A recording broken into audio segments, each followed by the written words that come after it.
Ms. Brenda Roberts. Welcome, madam. There are certain questions to be asked to you. Okay. And first of all, what's your first reaction in the conference we are having here? The first reaction is that it's an amazing gathering. It's a pilot program that is sure to take off. And it's wonderful to see that this topic of spirituality, up to this point, I think has been rather loosely regarded. And this gathering has brought together an immense amount of credibility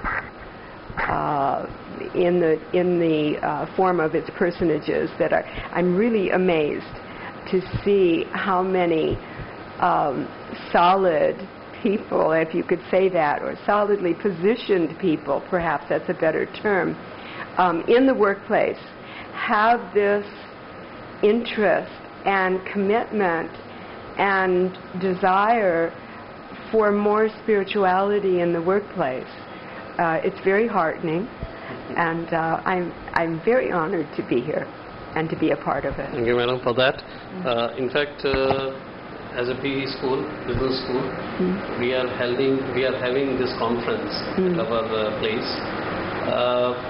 That is spiritual paradigm for surmounting global management crisis. How far you are agreeing with this very theme of the conference? The theme of the conference, as far as I'm aware, is that it's an exploration, isn't it? Yes. Is it? Definitely. Okay. So exploration is wonderful. Awareness is the first step of any growth, isn't it? Yes. So I think it's on the right track. You're on the right track. I think so, if you ask me. Definitely. As an expert resource person, I just want to ask you, what do you mean by spirituality? Oh, now come. I think, as been evidenced in this conference, everyone has a little different angle on it. It's like the core, and people are seeing it from different spokes of that wheel, isn't it? But when you get down to the core of it, there are certain universal aspects that I think all will agree. It's been said that all the great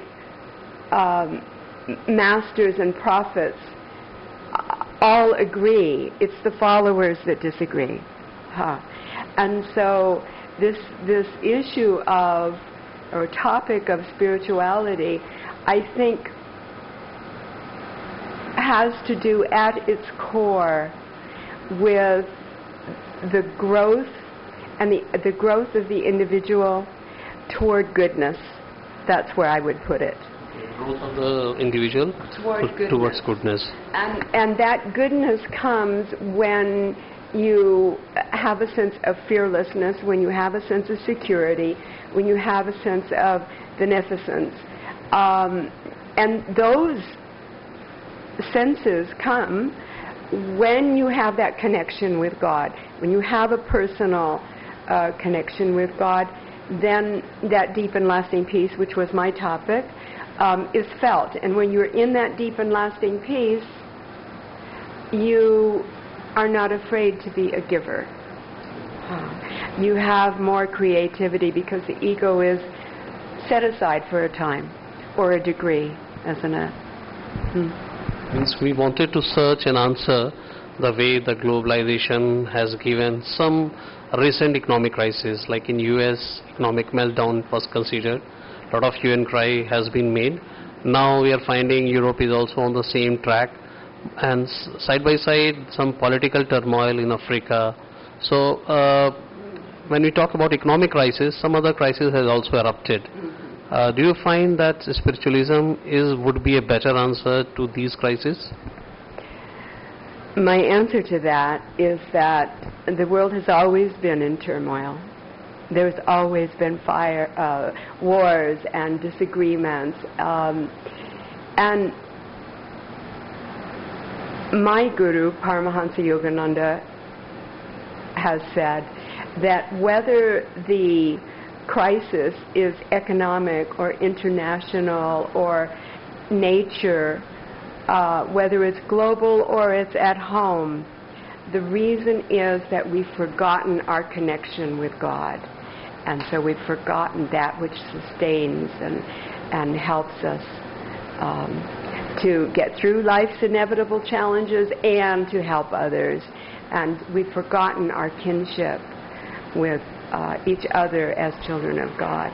And so all these outward manifestations are a product of this faulty thinking, this turning away from the source of light and being enmeshed in the darkness and being vulnerable to it. So there are now consideration also, even in the deliberations, that the factory orientation is dominating now rather than people orientation, and spiritualism can be a better answer to reduce factory orientation instead of people orientation. I think it was said in one of the most recent presentations that if you want very cogent, helpful answers, you have to ask the right questions. And with due respect, I don't think these are the right questions to ask. These are looking at the problems that have occurred because of a lack of spirituality. And so to say, well, how are we going to fix this and how are we going to fix this? And the relationship between them is looking at the outside. It's looking at the symptoms instead of the cause, if you will. Now, one aspect like education, we are finding the individualism and collectivitism. That has been a much discussed aspects earlier in recent time and maybe in the future. So the way the things are shaping, we have to think the development aspect in terms of collective effects of the things which are developing here. Collective efforts are very important to understand any problem which is rising instead of taking individualism as a part of any problem. And your question is? My question is that instead of individualistic sort of thinking, is there a problem instead of collective sort of thinking?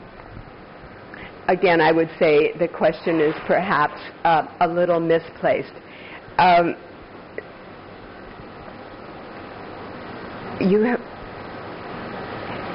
If you are centered within and you have that security because you have knowledge of the soul and the relationship with God, then you can go out and be influential for good, isn't it?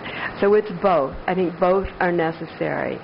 It's a matter of perspective, again, whether you are looking from outside mechanisms or if you're looking at growth from the human values. Again, my Guruji has a concept of how to live schools, wherein, and this was also brought up in an earlier presentation, wherein all the academics are learned, but those values of how to live rightly and how to live harmoniously are also taught, not as a discipline or a religion or something rigid, but rather in terms of a mechanism for exploration for yourself, to be aware. Again, we come back to that first step.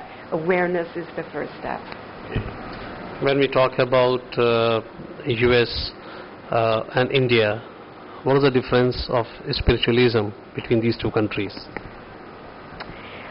I think that, again, I'm going to go back to the core.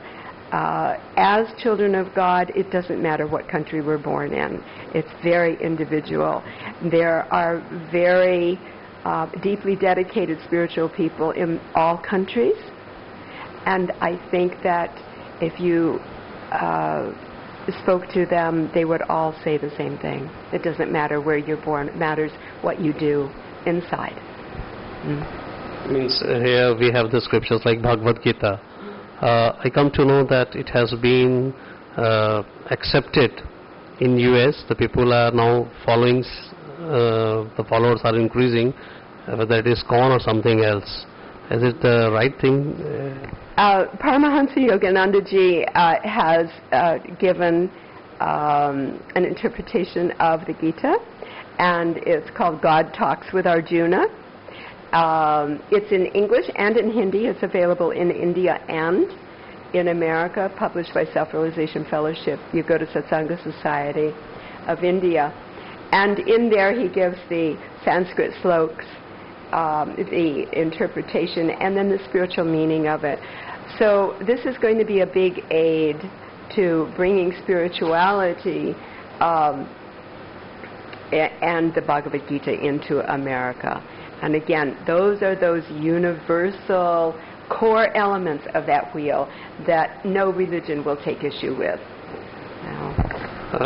Now we are there are thought process going on in India that for advancement, like technological advancement, industrialization, we had to or have to see and follow the look west policy.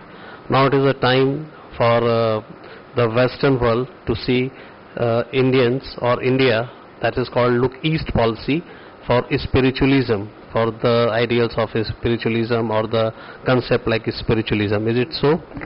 I think that's already happening. I think it's been happening, and I think it's growing. But the part of India that is being accepted is that universal part, not the rituals, not the traditions, etc., but that core element that, again, no one can disagree with, really. So now we are talking once again on the topic like spiritualism, paradigm for surmounting global management crisis. What do you think that from here, the conferences are now organizing, is continuing, what do you expect from us, where we should see the next level to take the entire deliberation? I think that Dr. Sandeep Singh has done a fantastic job.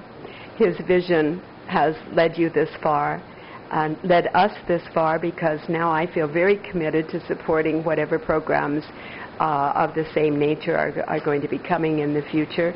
I think it's a wonderful endeavor and an important one for our time.